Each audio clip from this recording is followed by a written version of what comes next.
Welcome to the Banyan Books podcast. I'm your host, Ross McKeechee. Today, we are lucky to be joined by Cheryl Richardson. Before we get to her formal introduction, some Banyan announcements. Although we have people joining us from all over the world, the physical location of Banyan Books and Sound is on the traditional and unceded territories of the Coast Salish peoples, including the Musqueam, Squamish, and Tsleil-Waututh nations. Banyan Books and Sound is in its 50th anniversary year this year, 50 years as Canada's spiritual and healing resource. Since 1970, we've been local and independent, and we encourage everyone to please support your local independent bookstores. Every time you make a purchase from Banyan Books, you support all kinds of wonderful programming, just like today's event. You can make all of your purchases at banyan.com, banyen.com, or you can visit us 7 days a week at the corner of 4th and Dunbar in Kitsilano. Our guest today, Cheryl Richardson.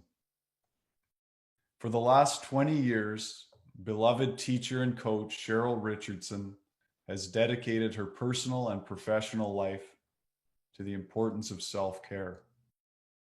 Cheryl says this: when we care deeply for ourselves, we naturally begin to care for others, our families, our friends, our greater global community, and the environment in a healthier and more effective way.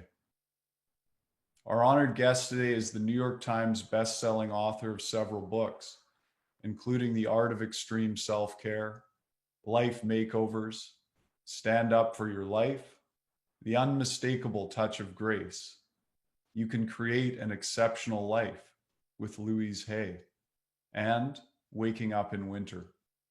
Her work has been covered widely in the media, including Good Morning America, The Today Show, CBS This Morning, USA Today, Good Housekeeping, and O Magazine. She was the team leader for the Lifestyle Makeover series on the Oprah Winfrey Show, and she accompanied Miss Winfrey on the Live Your Best Life nationwide tour. Cheryl also served as the co-executive producer and host of the Life Makeover Project with Cheryl Richardson on the Oxygen Network, and as the co-executive producer and host of 2 public television specials, Stand Up for Your Life and Create an Abundant Life. She was also the first president of the International Coach Federation. Today, Cheryl Richardson is with Banyan Books in conversation about her new self-care wisdom cards, a 52-card deck which is designed to inspire, refresh, and help you reclaim your life. If you'd like to learn more about today's guest and her work, please visit her website at www.cherylrichardson.com. Banyan community, please join me in a warm welcome for Cheryl Richardson. Cheryl, it's really wonderful to have you here. Thanks for joining us. Hi, Ross. Thanks for having me. I'm glad to be here with you, and I'm looking forward to talking with you. Me too. Yeah. Now, you talked about maybe pulling a card from this wonderful deck that you have to begin with. And while you're shuffling there, I'll just share a quote with everybody from the preface of your book, The Art of Extreme Self-Care, which I think is really wonderful. And I want to ask you a bit more about that after. Cheryl says this: extreme self-care is serious business.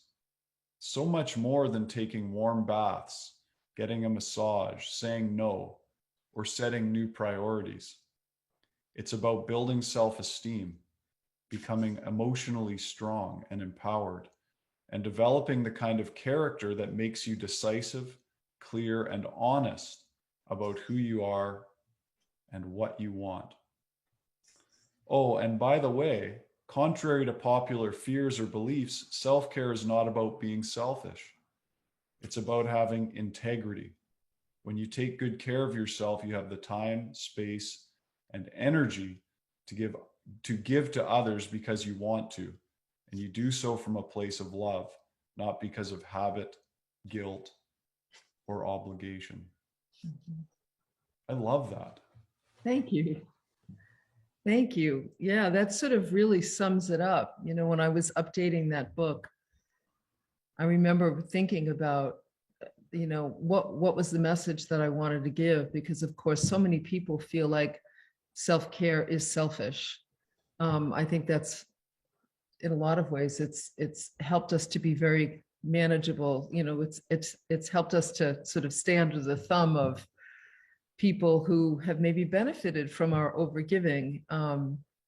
And I wanted to go deeper and to just really make the point that, you know, the idea is for us to make choices and decisions based on truth, not on obligation, or not on trying to keep people happy, or to prevent people from being angry at us or not liking us. I often say that, you know, if you want to live a soul-directed life, meaning a life that's truly reflective of who you are on a deep level, then you've got to get really comfortable with disappointing people, pissing them off, and hurting their feelings, because that's going to happen. And, you know, I always try to do that as gracefully as possible. But the reality is some people just aren't going to like your choices when you make a choice for yourself instead of them. And we have to get comfortable with that. So anyway, I'll pick a card. Let's just see what card wants to be. This is a great card for the group. So this, we'll just say this is sort of a group message. It's the love card. I actually really love this card. I hope you all can see it. There we go. It's a beautiful, inclusive card. And the message of the card is love people, love them with all your heart. Just be sure to love yourself first. So there you go, right? That's exactly what we're talking about, that too often, a lot of the choices and decisions we make have a hidden agenda. And sometimes that agenda is even hidden from us, right? So it's not necessarily that we're doing something from the pure desire to be loving or supportive or gracious, but really because we feel that we have to, or we should, or someone's going to be upset with us. Or so when we learn to really love ourselves first, to make our self-care a priority, we just show up so much better for people. We really do. That's the bottom line. So anyway. One of the things you talk about a lot is that we might experience guilt when we start making these choices for ourselves. Can you talk about how we deal with those feelings of guilt? Yeah. Have you ever felt guilty taking care of yourself, Ross? Yes. Recently, by any chance? Yeah. I think I'm better and better at that not sticking, but definitely. Yeah. Yeah. I mean, a lot of times what happens, this comes up a lot. You know, I was leading a retreat last month. I do a retreat a couple of times a year here in, actually in Maine, on the East Coast I'm on the opposite side of the country from you, right? And this comes up a lot, where people talk about feeling uncomfortable when they make choices that are to their benefit, or when they set boundaries to take care of themselves, that they end up feeling guilty or anxious. And too often we don't act until we think that, okay, if I just wait for the guilt to go away, then I'll take action. But this is a really important point for all of us. We have to get comfortable with feeling guilty and feeling anxious when we make our self-care a priority. The only way that you will be able to be with those uncomfortable feelings is by experiencing it, right? By making choices and then letting the feelings come up, and then recognizing, okay, wait a minute, what am I thinking that's fueling these feelings? Oh, I really shouldn't have done that. Oh, Mary's going to be upset with me. Oh, people are going to talk about me behind my back. My boss is going to be upset that I didn't stay late when he wanted me to, but I couldn't because I had to get home to my kids. You know, our mind fuels a lot of the guilt and the anxiety that we have about the choices we make.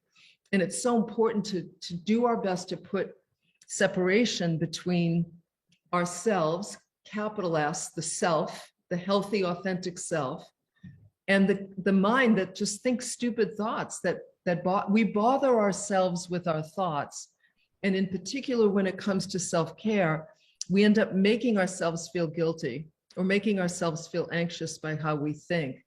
And if we notice that, the beauty, Ross, is that the minute you notice you're doing this to yourself, you've put some separation between yourself as the soul and the thinking mind, which is more reflective of the personality. Does that make sense? It does. It makes perfect sense. Yeah. You can also welcome it in. When I feel guilty, like nowadays, if I make a decision and I feel guilty and I feel those things, I feel anxious. I'm not immune to any of this.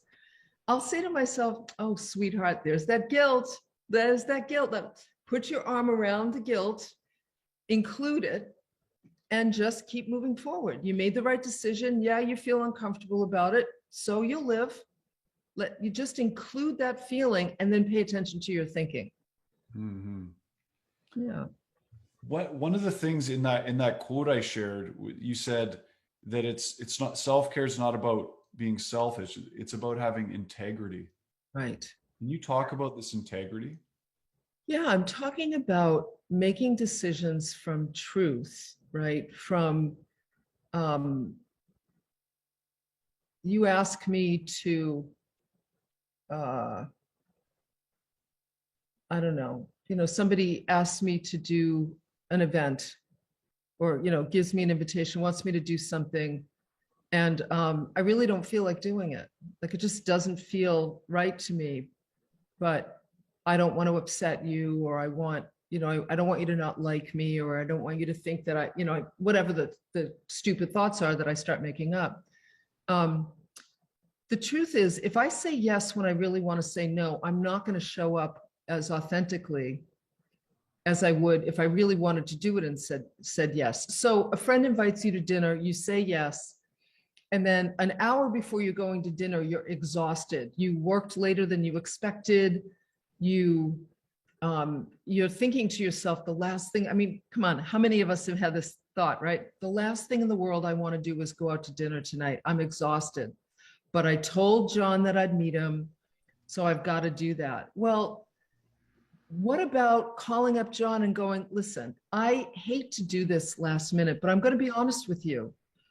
I had a grueling day and I ended up working an hour later than I expected, and I'm exhausted. And rather than show up and kind of be half there, I just wanted to let you know I'd much rather reschedule. Can we do that? That's integrity. That's telling the truth. That's honoring your relationship, both with yourself and with the other person. And I don't know about you, Ross, but I would like, if I'm sitting across from somebody at dinner, I'd actually like to know they really want to be there, that they're really happy to be there, that they're happy to be having dinner with me, that they're not, checking their watch or, so that's what I mean when I'm talking about integrity. Growing yourself up over time to become the person that people can trust, will tell it like it is, will be honest, right? And does it ruffle feathers? Of course. I mean, I've done that before where I've called a friend and said, listen, I hate to do it. And somebody's been disappointed and upset.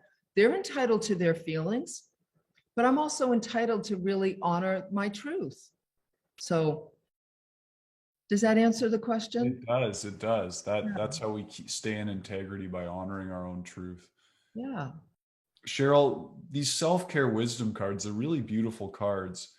I'm wondering, when you created them, what was your intention for how people might include them as a tool in their self-care practice? How can we use the cards? Well, so first of all, this deck is so different than what I've done before. I don't know if you've seen my grace cards or the earlier self-care cards, which I love European art and Renaissance art and fine art. So this was an illustrated deck, which was a real departure for me. So I was kind of nervous at first, but I work with this wonderful artist in London named Joe Podmore.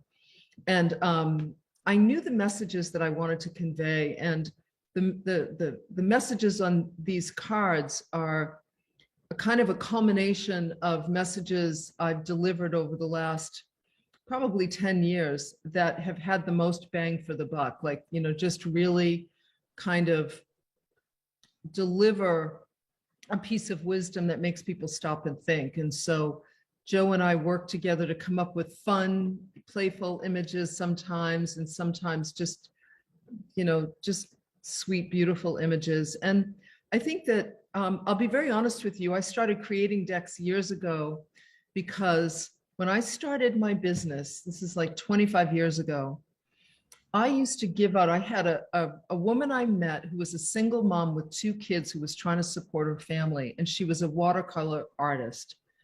And to help support her, I used to pay her to make little hand-painted cards with affirmations on them. And I would bring them everywhere I went. I was known for the little blue box, and it was a blue box that was filled with these little beautiful hand-painted cards that would say things like, I take time for myself, or, just little messages.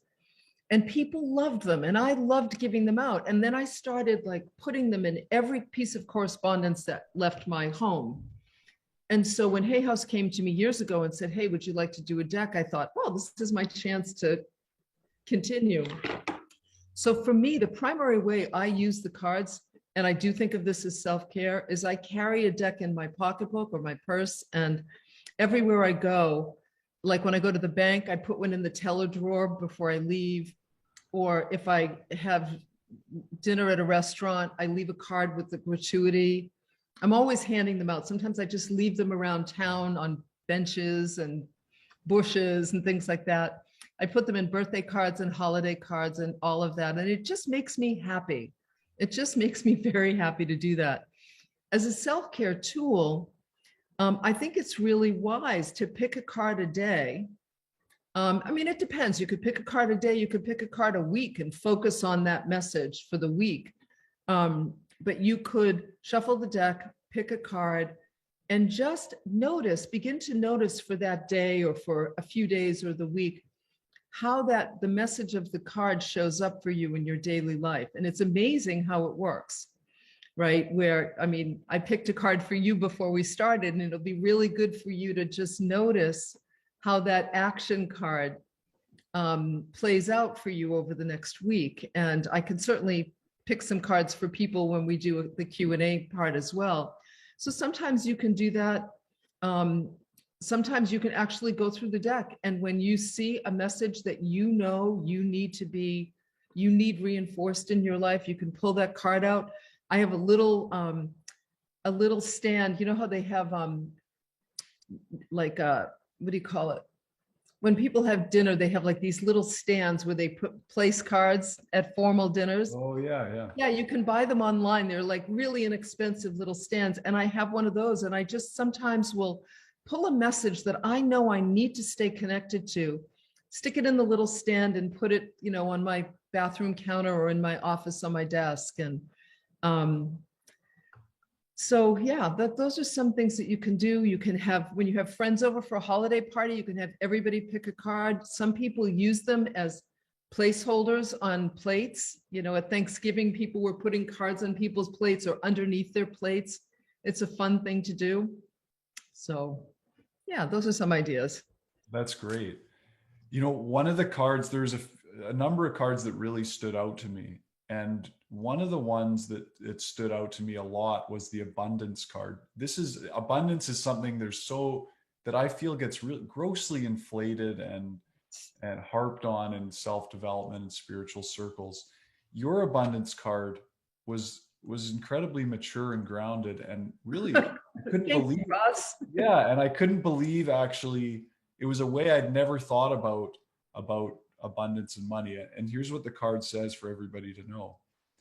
Being a thoughtful steward for the money you already have is the secret to creating more abundance. When you trust yourself to handle more, that's when more shows up. Mm-hmm.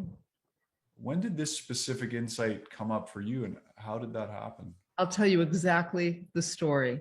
So when I was in my late 20s, I had accumulated about $15,000 worth of credit card debt, which was a lot of money because I'm 62. So this is quite a while ago, right? So that was a lot of money at the time. And we don't get a lot of training about how to manage money growing up. And a lot of us, credit cards are just brutal because they make it so easy to purchase. And I grew up in a financially oriented family, but I didn't get a lot of education about managing money. So I felt really drained and weighed down by the debt that I had. And at 29 years old, I made a decision that I was going to pay off my debt. And so I made a list of all of the debt that I had, any credit cards. I started with the debt with the highest interest rate, and I put it on top all the way down, hung it on my office wall. And every month I went out, I got a part-time job in addition to the full-time job that I had. And I said I was going to dedicate the part-time income to eliminating my debt because I didn't want to be ruled by it anymore. And so every month I would start to pay off the debt with the highest interest rate first. And at the end of a year, I paid off $5,000 of $10,000 in debt. Maybe it was like 8 months, something like that. And then an elderly friend of mine died. And in her estate, she left me money. Guess how much money she left me? $5,000 to pay off the rest of the debt. And I just thought to myself, Ross, there is no coincidence that that happened. When I immediately took that $5,000, paid off my debt in full, and then never, ever carried a balance on a credit card again. And what I learned as I would go on to coach people, and I want everybody to listen to this, this is really important. When I talk about being a good steward for the money you already have, we all have a wise self, this wise part of us that loves us and wants the very best for us. And if we don't take care of the money we already have, if we don't balance our checkbook, so many people don't, if we don't pay our bills on time, if we accumulate debt that we can't pay off, if we use credit cards that we can't afford to use, we're constantly sending a message to that wise part of us that we're not a good steward for money. So it's almost like we say, don't send me any more because I can't handle what I already have. And the more we take a mature, responsible position and start handling our finances in a responsible way, it's like our wise self goes, okay, you know what?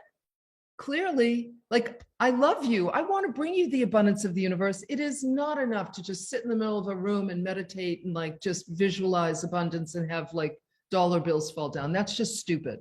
That's immature. That's magical thinking. It's a combination of intention and affirmations and practical action, which means get your act together financially. Is it easy? No, it was really hard for me. I worked a lot to pay off that debt. But I'll tell you, the next 40 years of freedom, of never being chained to a credit card and the ridiculous interest rates and late charges, has been heaven. It was a wonderful practice. So start simply with what's the one thing you need to do to take better care of your finances, and do that. And then begin to pay attention, do it consistently. And then begin to pay attention to the little ways that abundance starts showing up in your life as you make your self-care around money more and more of a priority. You'll see it happen. I've got plenty of stories that back that up, without a doubt. Wonderful. That's so great. Thank you. You're welcome. We've got a lot of questions rolling in. I thought we'd get to one. There's one from Chris that I think is a good question. Chris says, I respect the concept of self-care and honoring it. However, my experience is that the younger generations are very much into taking care of self and really ignore the power of compassion and helping others. Balance is essential, and I'm afraid the pendulum has been moving too far to the self-care direction. Mm-hmm. How do you feel about that, Cheryl? Well, Chris, it's funny. My first reaction is I totally get what you're saying. One of the things that's very interesting, if we look at the younger generations, they are making their self-care a priority in the way that we didn't. And I actually really am glad about that.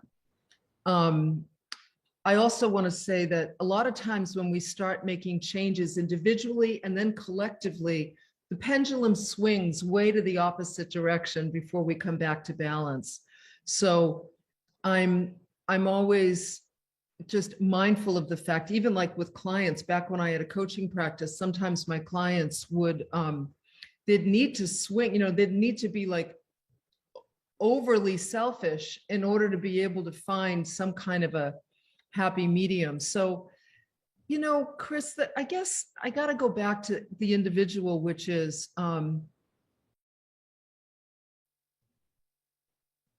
we often see what we look for. So you want to pay close attention to being a great power of example of the balance that you're talking about, and begin to look for the younger generations who actually are loving and kind and interested in being supportive and are for whom the pendulum hasn't swung. Like, just begin to look for that. The only place we have any true power is in our own backyard and in our own experience of life, right? And I'm a big believer in just be a power of example. Be somebody who takes really good care of yourself. Be somebody who is loving and respectful of others. Be somebody who maintains that balance in your own life. And the rest will take care of itself. I honestly could talk about like some of my concern. Listen, I'm one of 7 children. I've got 15 nieces and nephews. I see the advantages that these kids have that we never had growing up. I grew up in a very, pretty poor family. And I was working when I was 14 years old to help put food on the table for my family. And what I see kids nowadays having that, that we couldn't even dream of, I could have a lot of opinions about that, but what's that going to do for me? It's not going to do anything except maybe make me a little cynical, or, make me look for the very things that I want to be a power of example and supportive, to the kids that the younger generation. I'm now, kids are a tough audience. And what I've learned with them is the best thing I can do is really just be truthful and be as much of a walking example of what I teach as I can possibly be. I don't know. I hope that's helpful, Chris. Thank you, Cheryl. There's a couple of people asking if you would pull a card for them. And I'm wondering, before you do that, I think we'll go with Kathy. Kathy says, "Hi, Cheryl. If possible, I'd love if you'd pick a card for me. Thanks. Love, yes. Kathy." And I'm wondering if you could also just kind of fan the cards out so people can get a sense of what the deck looks like. Let's see if I can. What I'll do is I'm going to, hi, Kathy Heskett. I know who Kathy is. And so I'm going to, it's a little bit hard to fan these, to tell you the truth.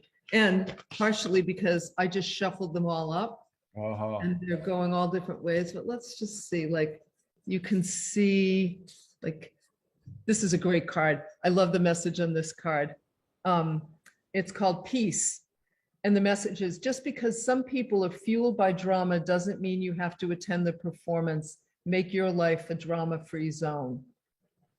That message is an important one, people. Yes, I really like that card. Yeah, this one, if you can see, it says ease. Today, I allow life to be easy. That message came from a blog that I wrote a long time ago about how I automatically expected things to be hard and challenging, and then they often were. And what happens when we decide that life is going to be easy. So let me pick one for Kathy. Great.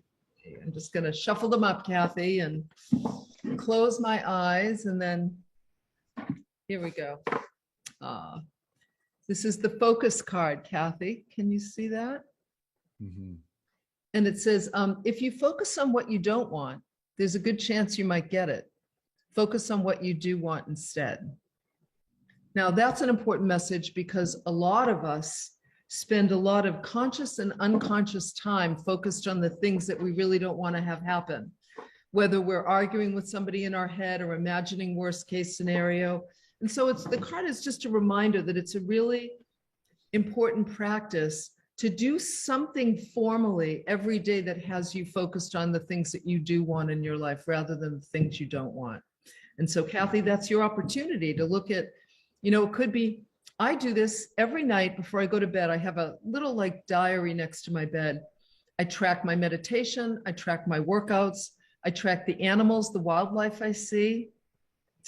And I also I just jot down 3 or 4 positive things that I'm intending for myself. It could be, fun time with friends, time spent in nature, healthy, fit body, fun and adventure, like just as a way to train myself to, and I have a list, Kathy, of like, I think 8 intentions that I printed out that I keep in my bathroom that I look at every single day. And they're the things that are deeply important to me. Feed myself well, move my body, fun time with Michael, my husband, fun and deepening my relationship with Michael, those sorts of things. These practices help us to stay focused on what it is we do want instead of what we don't want. Wonderful. Thank you. Cheryl, with the COVID pandemic situation worldwide, have you been finding that your message around self-care has been more important for people? What's been your experience?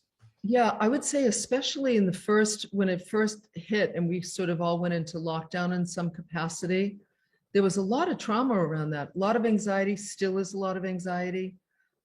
Certainly with the new variants, this is a virus, it's air. It's very difficult to capture air and protect people from it. And so, yeah, I've done a lot of practices to reduce anxiety. So for example, I would say to everybody listening, a couple of important things, very simple little self-care tips that I've talked a lot about over the last couple of years.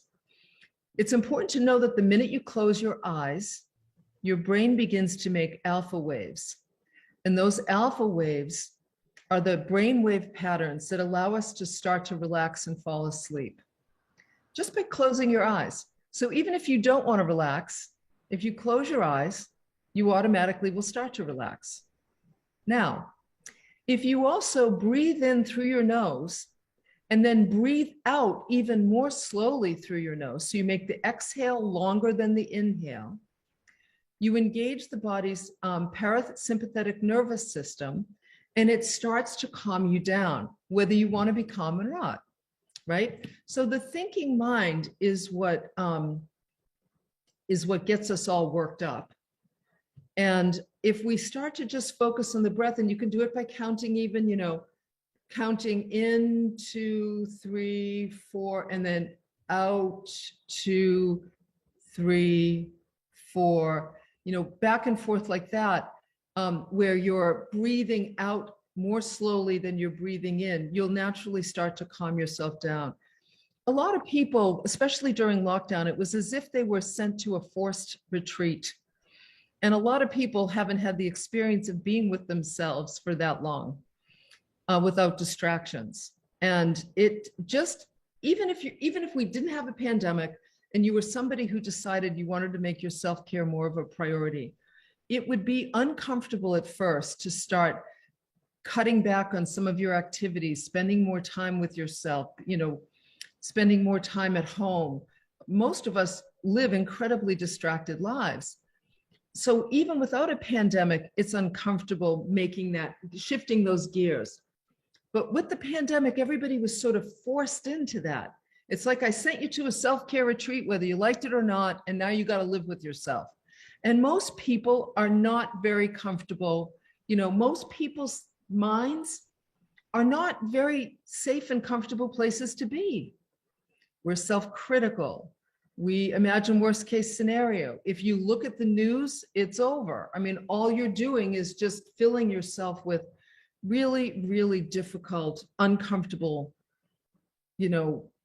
scenarios in your head. And so I talked a lot about the importance of meditation, 10 minutes, set an alarm on your phone.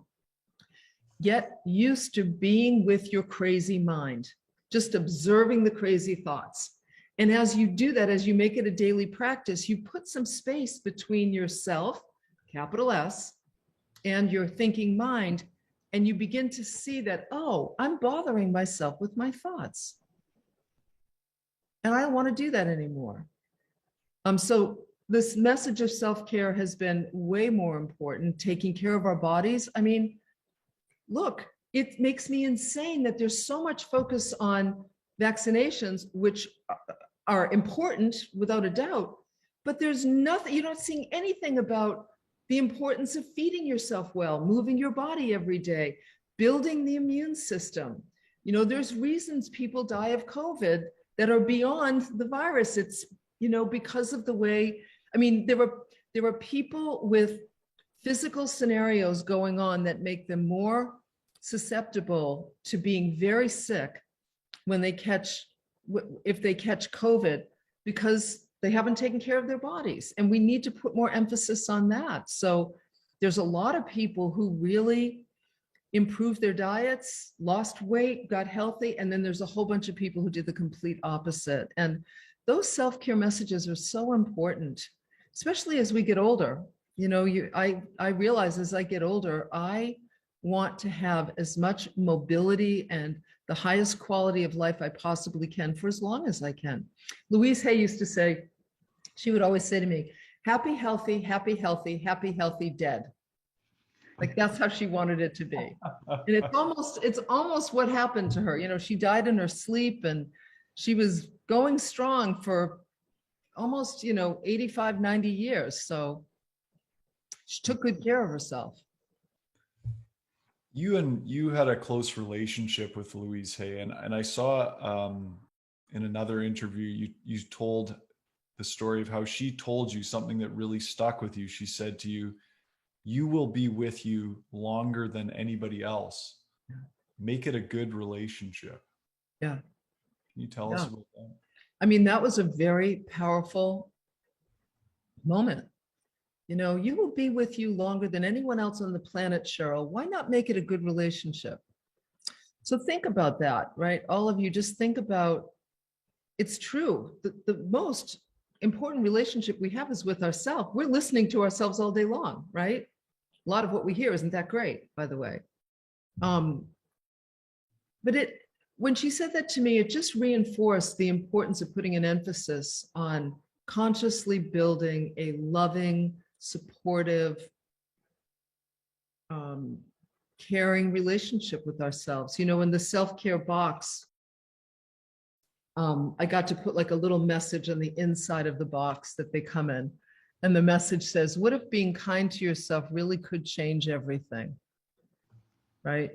Now that sounds like a lovely idea, doesn't it? But you know, this is what Louise was saying. Like, what if deciding that you are going to truly become the best possible friend to yourself that you can be, and that you're going to do everything you possibly can over this next year to make that happen? Because ultimately you're the one you're going to spend all your life with.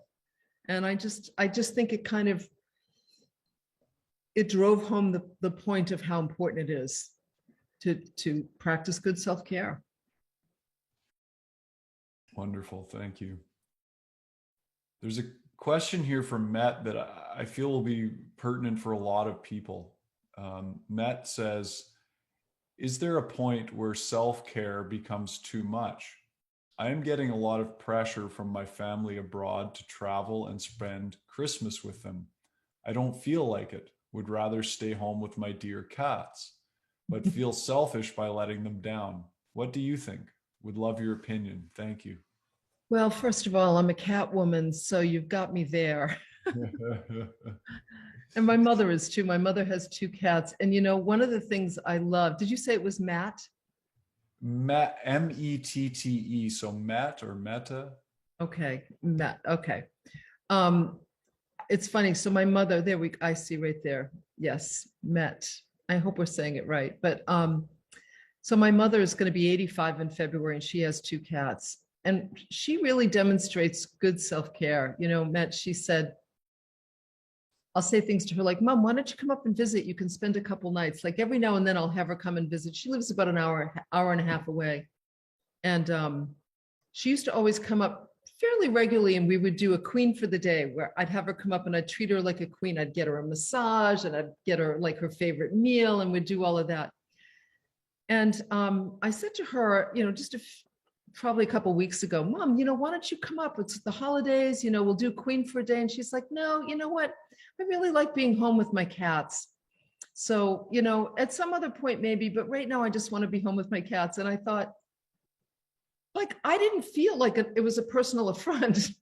I thought, good for her that she just could say the truth. And Matt, you know, again, first of all, travel right now. My husband and I were supposed to go to London next week for a vacation I've been waiting for a long time. When it started to feel like it was too much work to plan the trip, we just canceled it. And I think traveling right now, use the pandemic as the perfect excuse. You know what? Traveling right now is too risky. There's too much of a hassle. You can't be sure, like, God forbid you travel someplace and you come down with COVID. Number one, you don't know what the healthcare is going to be like. And number two, what if you get stuck someplace? So I think you're saying here, I'm getting a lot of pressure from my family. I don't feel like it. I'd rather stay home with my cats. Well, there's the truth. And I understand pressure from family is hard, but you could tell the truth, which is, you know what? I love all of you and I'm feeling pressured to come, but I'm not going to be able to. And I really hope that you still love me, or that you're not upset. Like, you can kind of use humor. I hope you still love me, or that you're not too upset, but I just have to take care of myself. And especially right now with the new variant and with the travel restrictions that are going on, this isn't the best time. That's how I'd handle it. That's great. Thank you. And let's pick a card. Let's just pick a card for Matt and see. I'm going to just pick, let's see. I promise you I am just, oh my God, this is too funny, Matt. So this is a card. It's called Reassess. And the message of the card is, you have the right to change your mind. There you go, my dear. I'd say that's a little divine intervention. That's so great. That's so great. There you have it, Matt. Yes. We have a really nice question from Susie, who says, how to recover from a long-term toxic work life and get rid of the mindset of fight or flight responses to adjust to a 360-degree change in environment and accept fairness, kindness, respect, and inclusion. So Susie, I wonder how to recover from a long-term toxic work life. Well, first of all, the whole fight or flight response, you know, this is what happens when we're in toxic environments, right? The adrenal system's constantly, it's like gas, gas, gas. So one of the first things I would say is when you're dealing with adrenal fatigue, which is what happens when the fight or flight response is constantly being triggered. It's a really great time to, if it were me, I'd recommend going to a naturopath or a functional medicine doctor and just having some testing done. Vitamin D levels, you know, just a normal blood workup anyway, but just looking at DHEA levels, you know, some of the things related to the adrenal system, because this is important.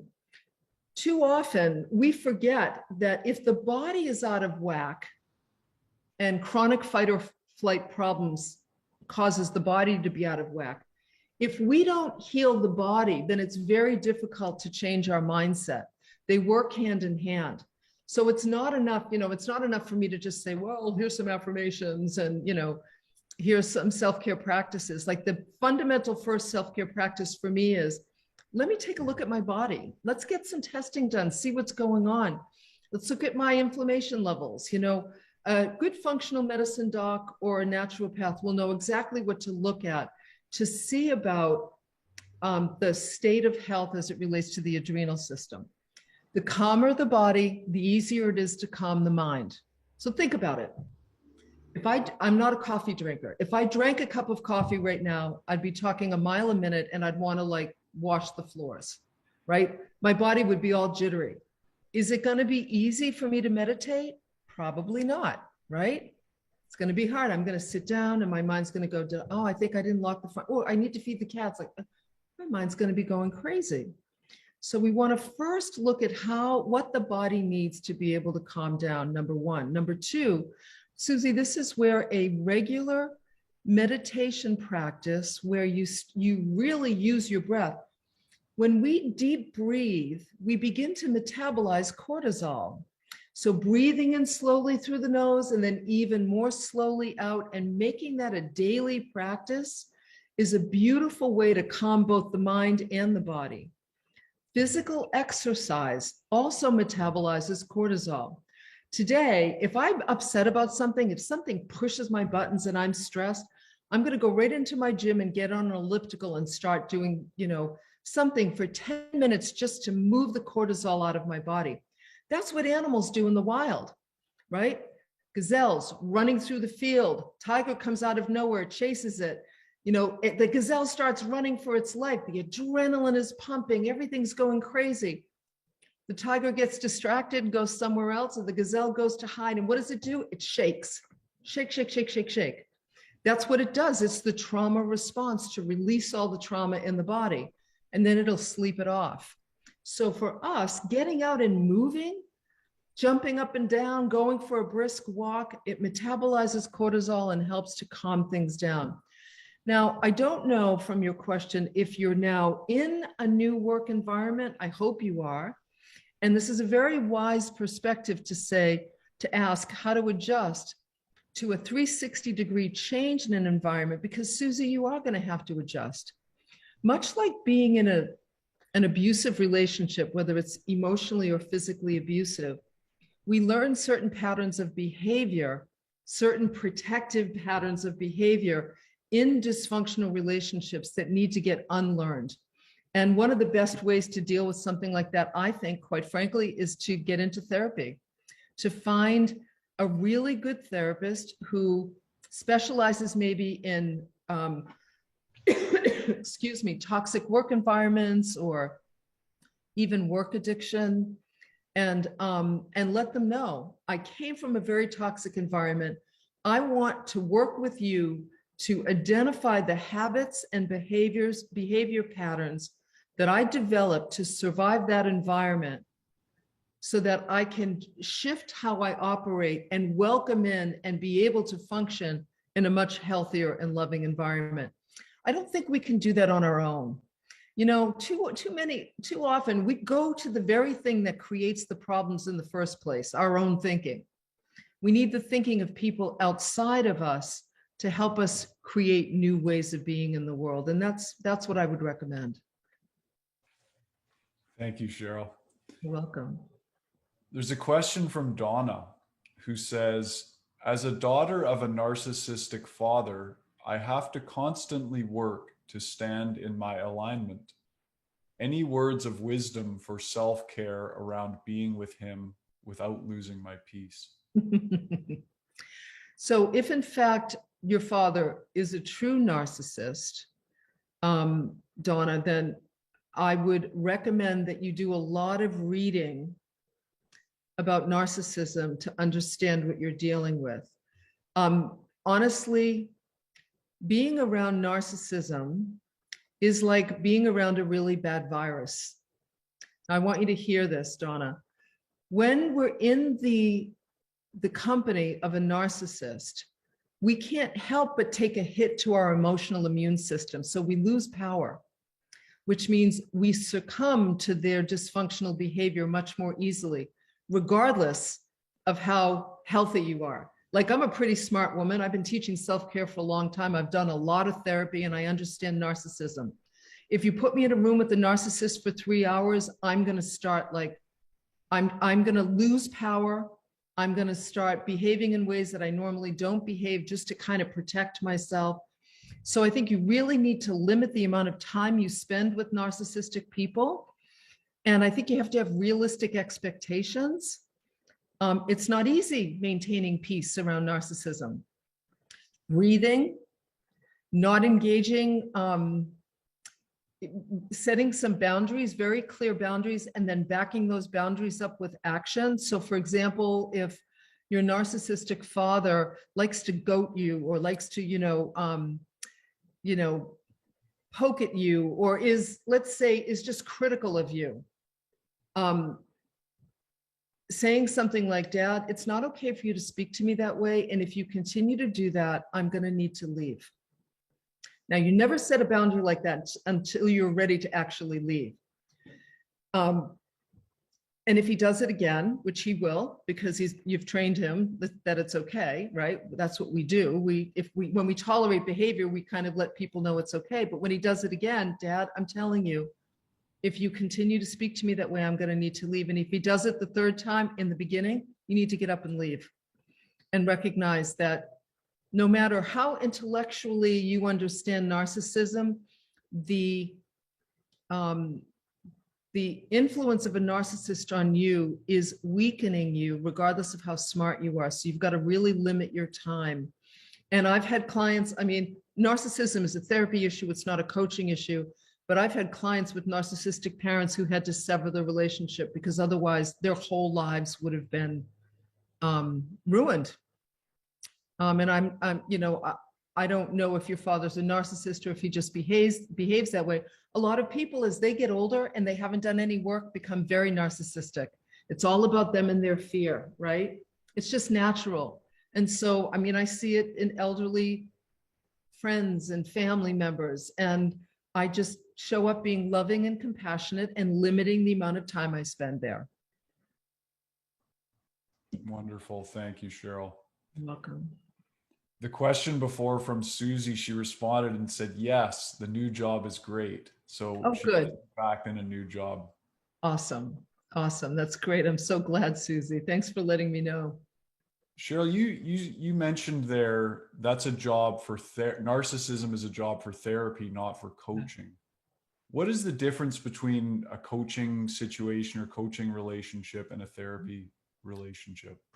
So generally speaking, coaching is really about, where I am today, the specific goals that I want to accomplish, by when, an action plan to make it happen, and a coach who's going to support you in taking those actions on a consistent basis, and brainstorming when you're not able to take actions, really looking at what might be getting in the way. So it's very action oriented. It's not storytelling oriented. It's certainly not treating mental illness at all. It's not dealing with chronic or let's say long-term grief or depression. All of those are therapy issues. Narcissism, as I said.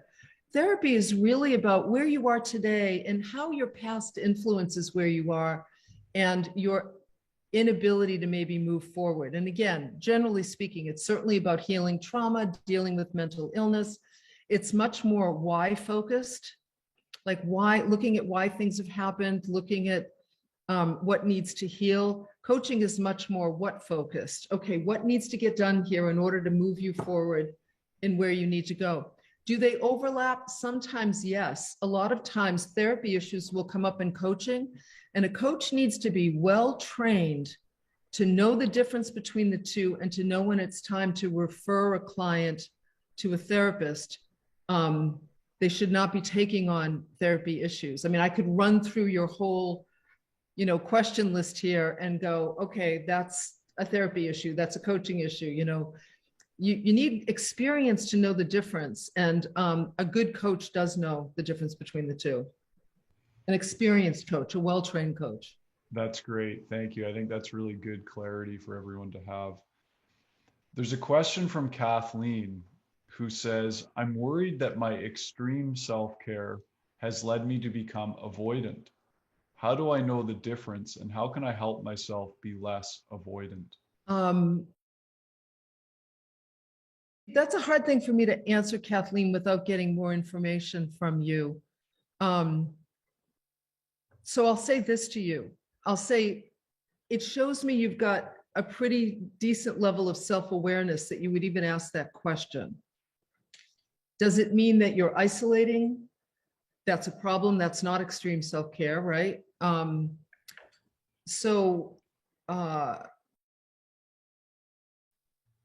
I guess it's really, I'd need to know more about what you're avoiding. And unfortunately, I know we don't have the time or the space to do that, but um, the fact that you're asking that question tells me it's worth exploring, Kathleen. And so you could explore that with a therapist. You could also explore it with a close friend that you trust, who you could ask for some objective feedback. Here's some of the things that I'm doing, and I'm calling it extreme self-care, but I'm wondering if I'm avoiding something that's important, and just kind of get some objective perspective from somebody who you feel like really has their act together, someone in your life that you admire in terms of their own level of self-care. I guess that's the best way I could answer it without more info. Thanks, Cheryl. You know, it reminds me, one of the cards I really liked was the risk card. Mhm. The risk card, it said, take a chance. Every risk is a success when you're committed to learning and growth. Yeah. And it struck me that you included that card in a self-care deck. It's not all about boundaries and closing down and saying no to things. There's also that need to expand in our self-care practice. Without a doubt. I mean, Joseph Campbell said that most people talk about wanting to have, most people talk about a search for meaning in their life, but that he really believed people were searching for aliveness. And that's a big part of self-care. And I love that he said that, taking risks and knowing that every risk is an opportunity to learn and grow. Louise Hay, one of the things I swear that kept her alive and vibrant for so long was she was a passionate student. She was taking art classes with 8-year-olds when she was 80. I mean, she just loved to learn, and I love to learn. She and I shared that in common. And so taking risks gives us an opportunity to learn about ourselves, to learn about whatever it is we're risking. And I think we all need to do that. And sometimes for Kathleen, it might be taking the risk of going and finding a therapist or finding a coach and talking about, self-care and avoidance and that. And you're going to learn a lot about yourself from that, for sure. All right, so I'm just looking here and I see I have a namesake, Cheryl, who says, will you pull a card for me? So I have to do that. It's looking me right in the eye. Cheryl Uphill. Here we go. Oh, I love this card. The possibility card. And it says, focus your attention on what could go right. When you learn to imagine the best case scenario, you get to enjoy an experience twice. So just in case, Cheryl, you have a tendency to focus on worst case scenario, I would encourage you, one of the things, I have a friend of mine who gave me this great practice. She does these, okay, you all are going to think I'm crazy, but whatever. It's the beauty of getting older. I don't really care. She has this wonderful exercise where she makes up memories. She makes up positive memories. And she uses them when she finds herself worrying about worst case scenario or ruminating or perseverating about something. And so I have these great memories. I make up these great memories. Like if I'm upset about something, I imagine myself on stage with Prince singing while he's playing guitar as backup. I imagine that I had a concert with Prince and we were playing together on stage. Or I imagine that I was in a triathlon and came out the winner. Like, we need to lighten things up sometimes and make things fun. And it's this friend of mine who does a lot of work with the brain was saying, teaching people how to make up intentional memories, imagining, like the brain can't tell the difference. It doesn't know that you didn't do it. The brain doesn't know that I'm not performing with Prince, and I could decide I'm performing with him on the other side. So we open ourselves to possibilities. When we just make things up, my husband and I just are finishing watching the Beatles documentary that came out on Disney Plus. There's a beautiful example of, this iconic band who produced this unbelievable music. And when you watch this documentary, you see how much they just made stuff up, and they were playful and messy. And so possibilities come from our willingness to focus on what could go right and what's different and what did go right instead of worst case scenario. That's wonderful. Thank you. Before we close, we're getting towards the end of our time here. A couple of comments from people whose questions you answered. Kathleen, who had asked about the being avoidant, she said, I mean that I'm saying no to so many things and avoiding people and challenges. Yeah. Okay, good. So there you go. If you're avoiding challenges, then that may be avoidant. Saying no, most people have, honestly, if I were coaching people today, I'd probably coach them to remove 50% of what they have on their plates. So saying no isn't surprising to me, to say no to a lot of things. But when you're avoiding people, sometimes you're avoiding them because they're not the healthiest people to be around or the most enjoyable to be around. That's okay unless they're confronting you, in which case you're going to have to face that challenge of being honest head on, right? So I can see where there's both things going on there for sure. And Sonia, I'd say the same thing to you that I said before about narcissism. Study narcissism and get yourself a therapist. Forget about getting your husband into therapy. The best course of action for your mental sanity is to understand narcissism and to get help. Even if it means it's perfectly okay for you to not tell your husband that you're going into therapy. You can lie about that. You can find yourself a therapist and just not tell him about it, because you need help outside of a narcissistic relationship to figure out how to maneuver that. Okay. That's great. Thank you, Cheryl. I'm really curious to know, and I'm sure everyone in the audience is, what are you working on now? Are you planning to write any more books? Or are you just focusing on your workshops and work with clients, or what's next for you? Well, I stopped coaching, so I'm no longer coaching. I haven't been for a while. I do 2 retreats a year. I'm looking at how that might change as well in the new year. But really what's next for me is I'm focused on creating space and allowing what's next to find me. I did just finish 2 projects with Sounds True. One audio project will be out the beginning of next year. It's called How to Survive the Loss of a Pet. Very practical program for people who are heartbroken over losing animals. And that came from my own loss of our cat, Poupon. And then the second audio project, which will be out halfway through the year, is called Self-Care for the Wisdom Years. And it's kind of like the Art of Extreme Self-Care, but it's in audio form and it's for later in life, specifically how we practice self-care as we enter our wisdom years. So I just finished those. I literally just finished the recording last month. So I'm taking a break, Ross. Wonderful. I'm creating space. And, I write my blog almost every week. Sometimes I rerun one, but I write a blog every week. And I'm enjoying life. I'm doing cold plunging and playing with my cats and my husband and, doing fun things, learning, studying the brain. I'm passionate about that these days. And the Enneagram, which I love. And so. That's great. That's great. I'm happy to hear that you're taking the space, and I look forward to hearing what arises anew for you. Yeah. Now, if people want to read your blog or learn more, they can go to your website, right? CherylRichardson.com. Cheryl, thank you so much for joining us today. It was really a delight to have you here, and I'm sure our audience got a lot out of everything that you shared.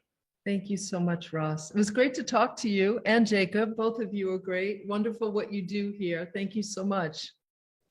Thank you. Thanks, everybody. Thanks for being here.